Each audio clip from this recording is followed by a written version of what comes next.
Buenas tardes con todos y con todas.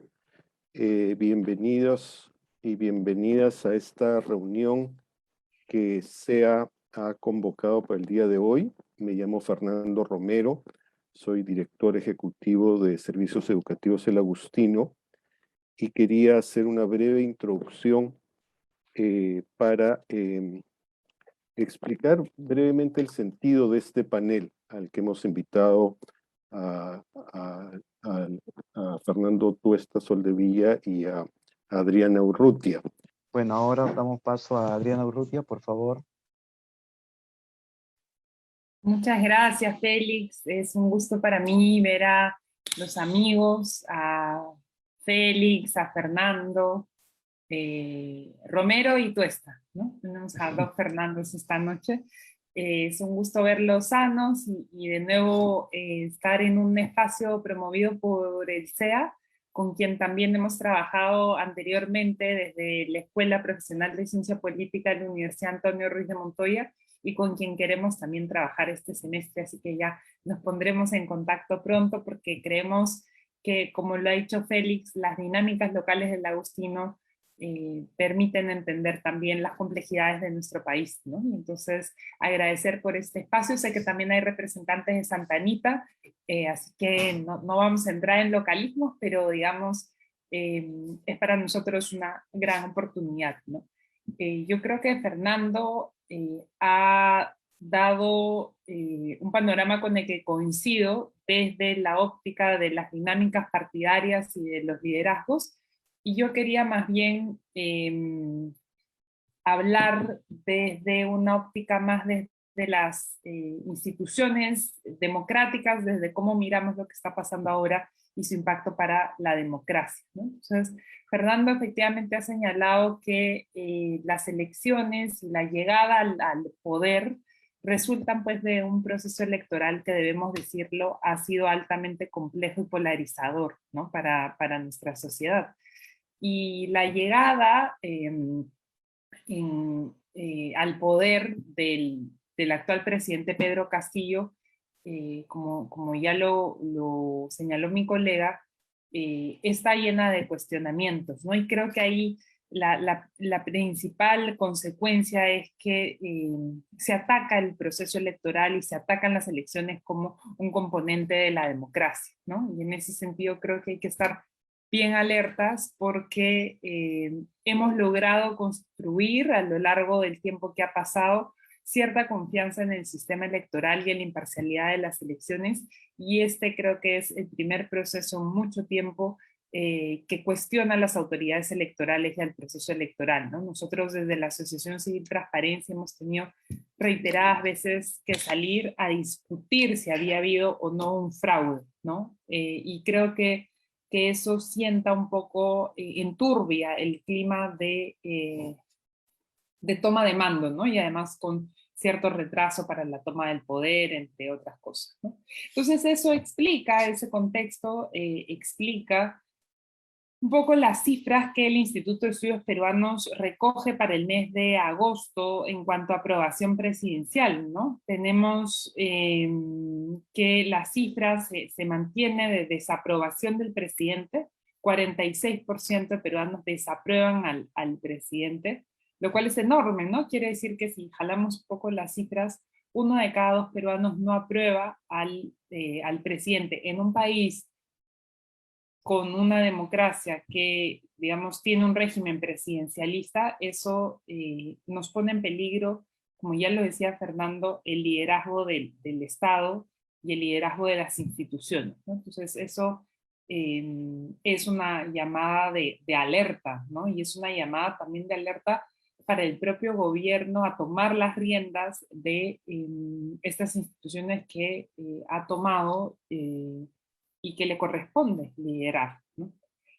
Otra señal de alarma debe ser el hecho que la aprobación, el presidente Castillo llega con 53% de aprobación en julio y desciende esa aprobación a 38%, ¿no? Con un perfil además muy claro de quiénes son los que aprueban, ¿no? Aprueban personas son mayores de 40, hombres que no están en Lima, ¿no? Entonces ahí también, así como hubieron dinámicas regionales y territoriales para el proceso electoral, también están habiendo esa misma traducción en territorios del apoyo o no al presidente, ¿no?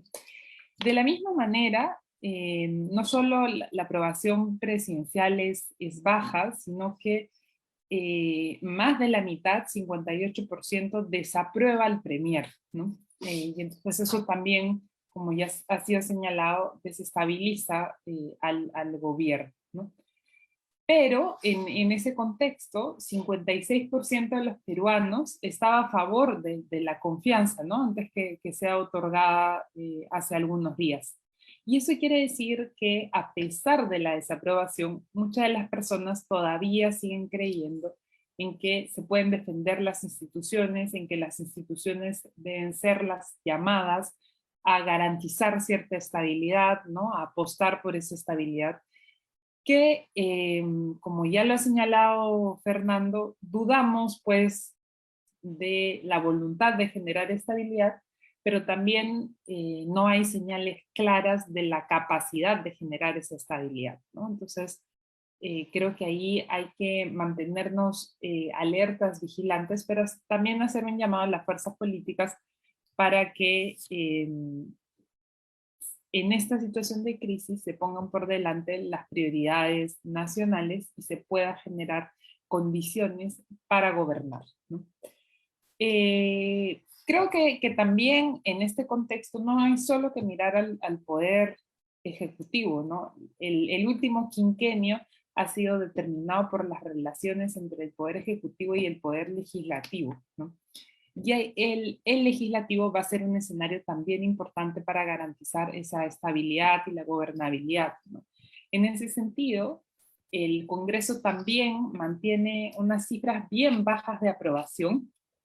7 de cada 10 peruanos desaprueba al Congreso entrante, y 34%, ¿no? Un poquito más de ese 30%, es el porcentaje que aprueba la presidencia del Parlamento, ¿no? Entonces no tenemos tampoco en el Parlamento una figura fuerte, con lo cual es un momento donde las diferentes fuerzas políticas van a tener que generar alianzas, pactar, ¿no? Y eso nos diferencia un poco de, o sea, en este escenario, de los escenarios pre-2016, ¿no? Donde, a pesar de no tener la mayoría, los gobiernos habían logrado pactar y generar consensos para garantizar pasar reformas en el legislativo, ¿no? Entonces, ¿esto por qué nos preocupa? Porque una aprobación del Ejecutivo baja, una aprobación del Legislativo baja, hace que la confianza en las instituciones representativas disminuya, y esto yo creo que es la máxima alerta, reafirma las cifras que ya levantaba el Latinobarómetro hace algún tiempo en su última medición, en el que más de la mitad de los peruanos estaría dispuesta a cambiar la democracia por un tipo de régimen más autoritario. Es decir, más de la mitad de los peruanos aprobaría un golpe de Estado en situación de crisis, ¿no? Y yo creo que en el último proceso electoral de alguna manera se ha normalizado esa discusión, se ha normalizado una discusión por un lado sobre el fraude, que creo que debemos volver a traer para no repetir esas situaciones que el desconocimiento nos lleva a atentar contra instituciones democráticas, ¿no? Por un lado se ha hablado de fraude, pero por otro lado también se normalizó en algún punto la discusión sobre el golpe de Estado, ¿no? Y a mí la verdad me parece, me llama bastante la atención cómo normalizamos esa discusión sobre el golpe de Estado, o cómo también nos parece que las Fuerzas Armadas pues están cumpliendo un buen rol. Yo creo que están cumpliendo sin duda un buen rol, pero es el rol que toca cumplir en democracia, ¿no? Y entonces creo que esas son garantías mínimas y que no debemos ni siquiera en la discusión, atentar contra esas garantías mínimas, ¿no? Y entonces, en una situación donde pues, la democracia se ve afectada por la situación de confianza, creo que es necesario que evaluemos por qué estamos en una situación así, ¿no?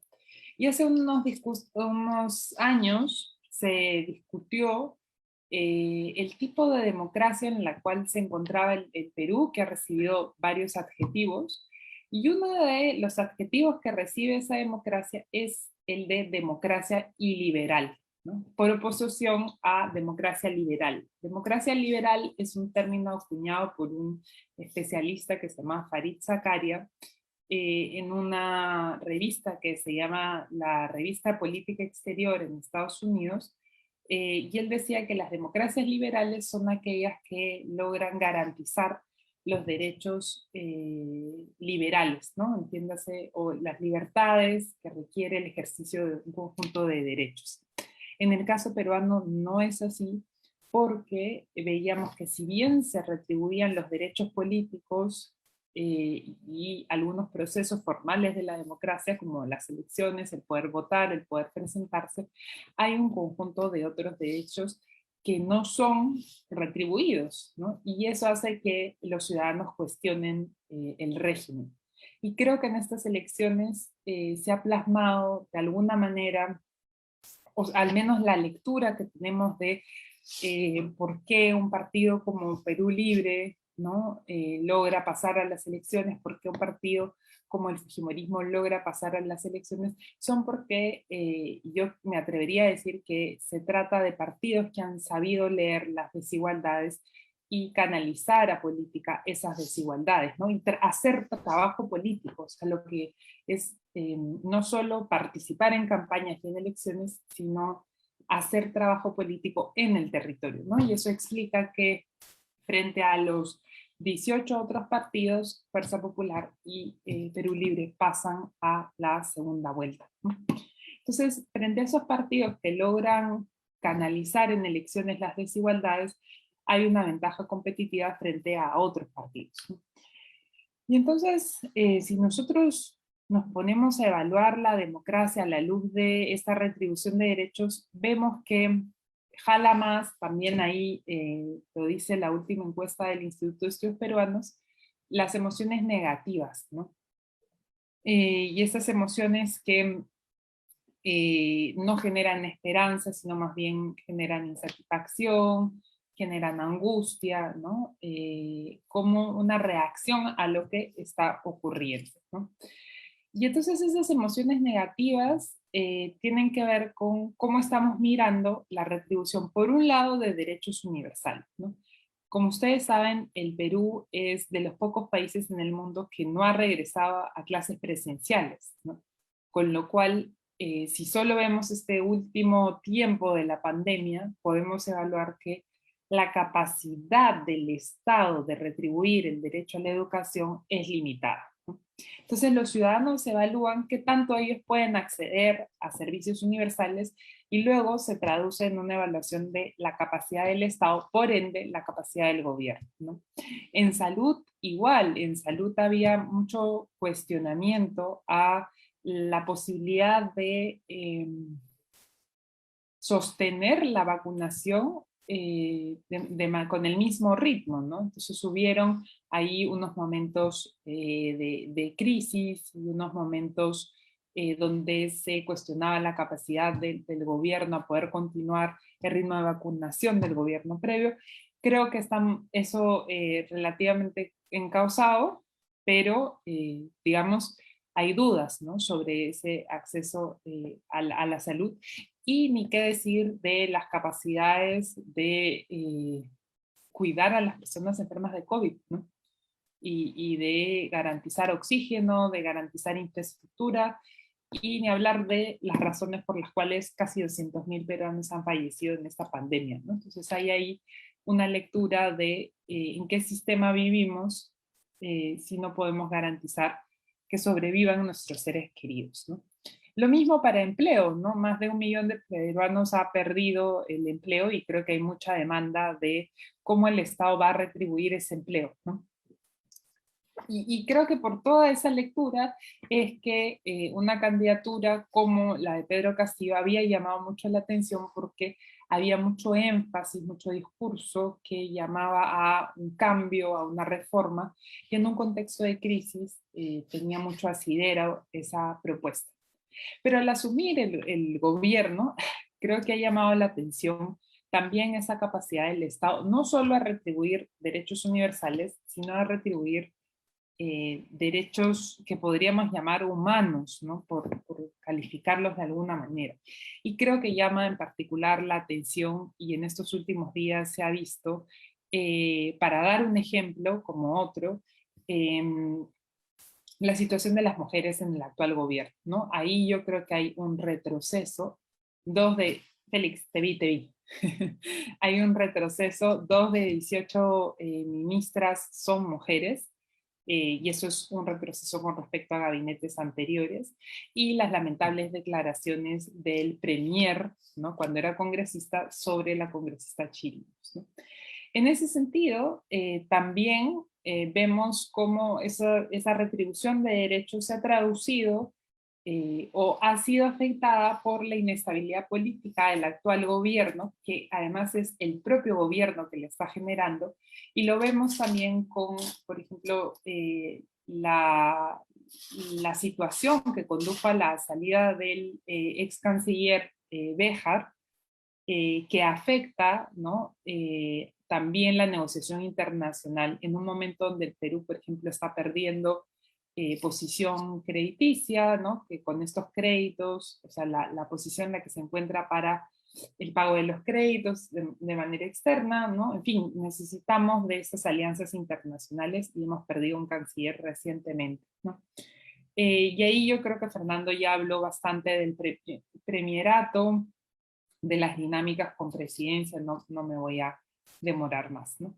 Entonces ahí yo creo que hay un conjunto de preguntas a la luz de un balance de un gobierno que traía en la agenda electoral muchas reivindicaciones, ¿no? Y había muchas reivindicaciones simbólicas y muchas reivindicaciones también asociadas a la posibilidad de gremios de participar, ¿no?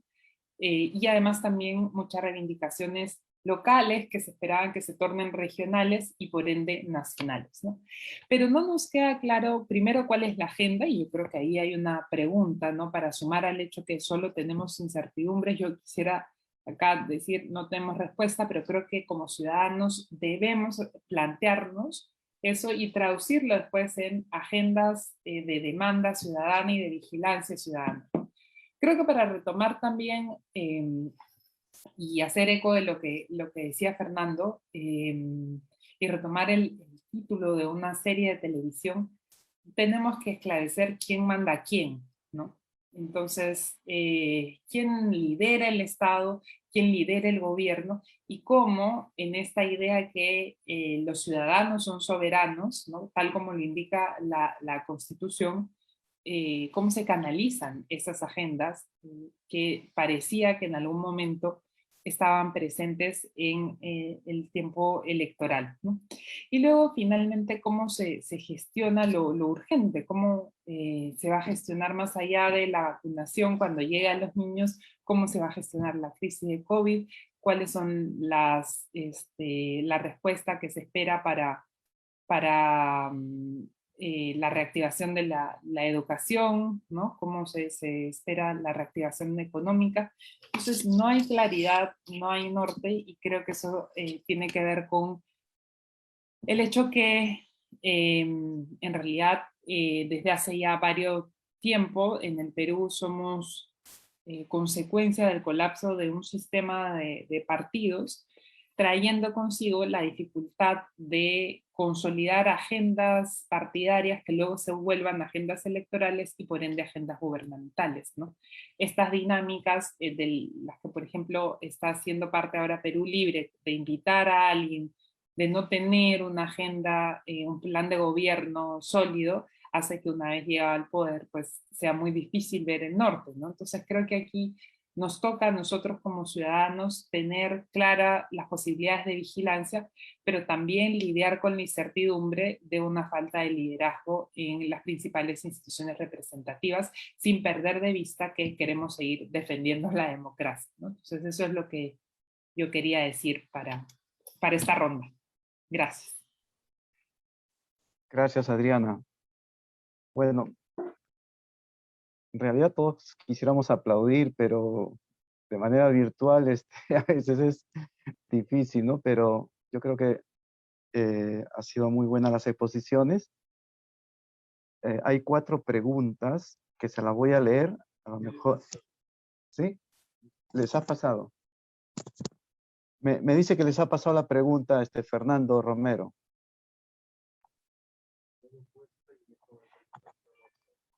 De todas maneras, las voy a leer, ¿no? Para que todos puedan escuchar.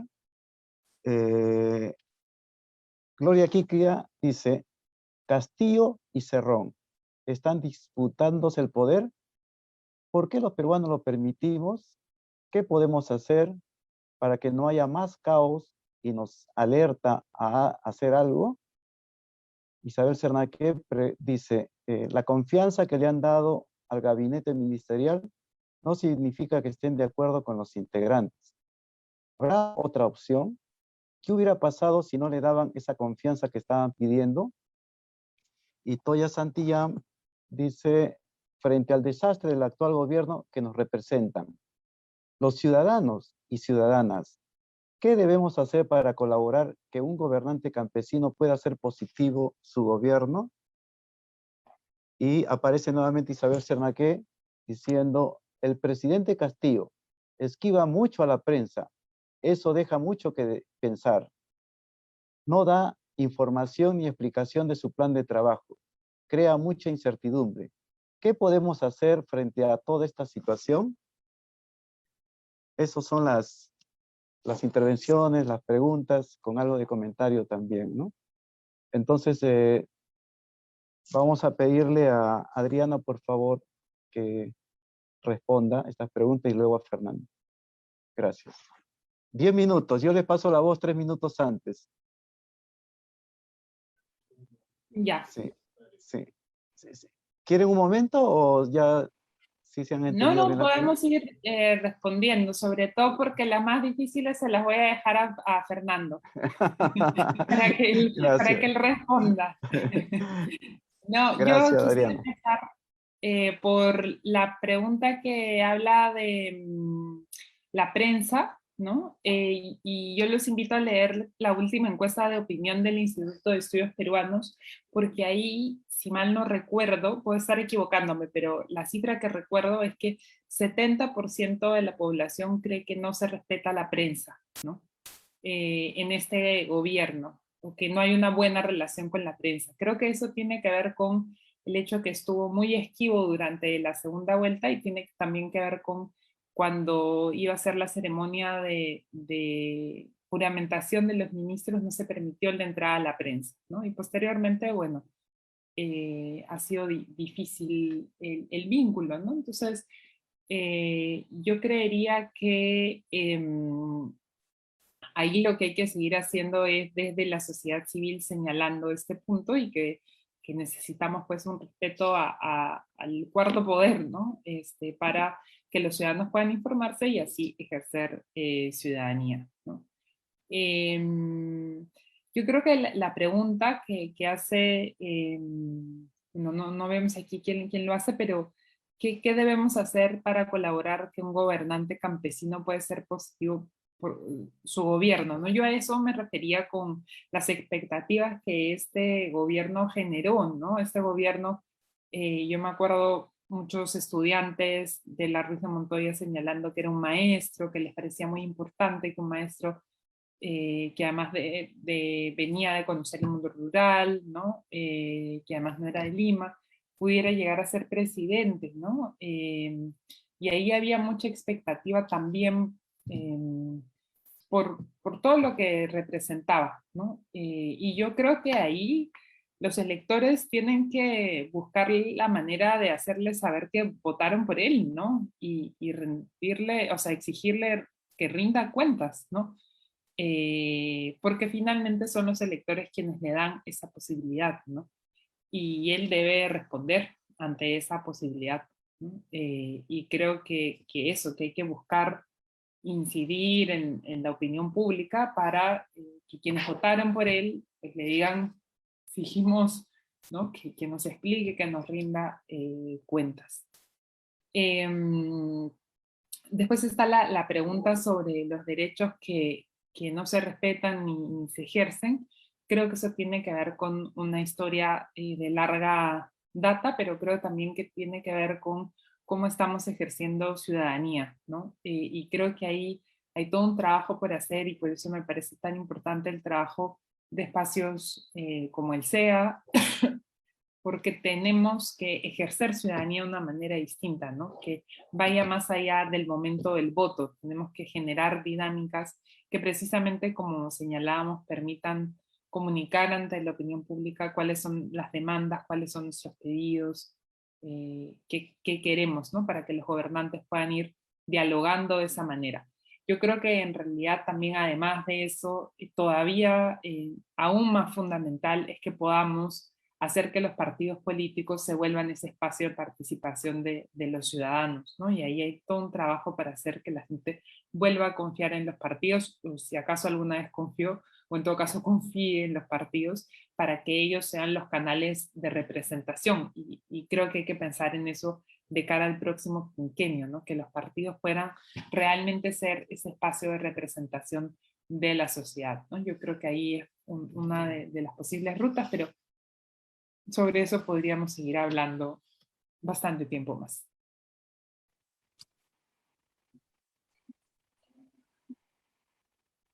Creo que Félix estás muteado. Disculpen.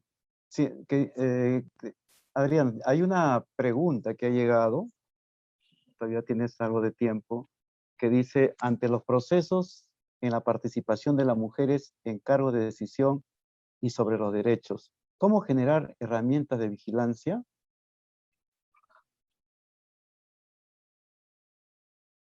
¿Se entendió la pregunta? Sí. Sí. Miren, yo creo que hay que hablar claramente, yo creo que hay que hablar del machismo como institución y cómo esa institución moldea las dinámicas de la democracia, ¿no? Y que por eso no podemos hablar de una democracia plena mientras los derechos de las mujeres no sean respetados, ¿no? Y estamos hablando aquí de violencia en distintos tipos y estamos hablando de diferentes formas de manifestación del acoso político, ¿no? Y creo que ahí hay que ser muy intransigentes y muy claros en señalar que las autoridades siguen siendo machistas y siguen ejerciendo acoso político, ¿no? En primer lugar. Y luego esperaríamos ver que, por un lado, la ley de paridad y alternancia, por otro lado, la eliminación del voto preferencial y por otro lado, la aprobación de la ley contra el acoso político, toda esa infraestructura normativa que ya existe, que existe desde este año en el país y se implementa desde este año en el país, pueda ir generando, por un lado, acceso a oportunidades de representación, en el caso de la ley de paridad y alternancia, y por otro lado, sanciones a quienes ejerzan acoso político, ¿no? Entonces tenemos ahí mecanismos complementarios, más no suficientes, porque de lo que se trata es precisamente ir viendo cómo cambiamos esas dinámicas, ¿no? Creo que ahí también tenemos como ciudadanos una tarea pendiente, pero en todo caso creo que es saludable que ya podamos contar con esas herramientas normativas, ¿no? Entonces, ahí hay mucho por hacer y creo que hay que decir las cosas con todas sus letras y a la vez seguir apoyando esa agenda para la igualdad, ¿no? Gracias, Adriana. Muchísimas gracias. Yo creo que pues un buen punto de inicio para continuar reflexionando, analizando la situación política de nuestro país. Como se ha señalado y todos creo que coincidimos, estamos viviendo un tiempo de mucha incertidumbre, ¿no? Hay muchos desafíos y la ciudadanía no tiene que quedarse también con las manos cruzadas, ¿no? Hay que estar atentos, alertas, ¿no? Vigilantes. voy a dar paso a Fernando, después de agradecerle. Fernando, como director, va a tener que clausurar este momento importante que hemos tenido, ¿no? Muchas gracias. Primero, nuevamente agradecer a Adriana y a Fernando. Esperamos contar con ellos en siguientes oportunidades. Ya Adriana ha expresado al inicio de su presentación su deseo y compromiso de que podamos trabajar juntos con la Universidad Ruiz de Montoya y el CEA juntos. Vamos a tomarle la palabra y coordinaremos en las siguientes semanas. Y a Fernando igual, muchas gracias por su participación y compartir con nosotros su experiencia. Un abrazo, cuídense mucho y nos vemos pronto. Gracias. Chao. Gracias. Gracias. Quienes Cuídense. deseen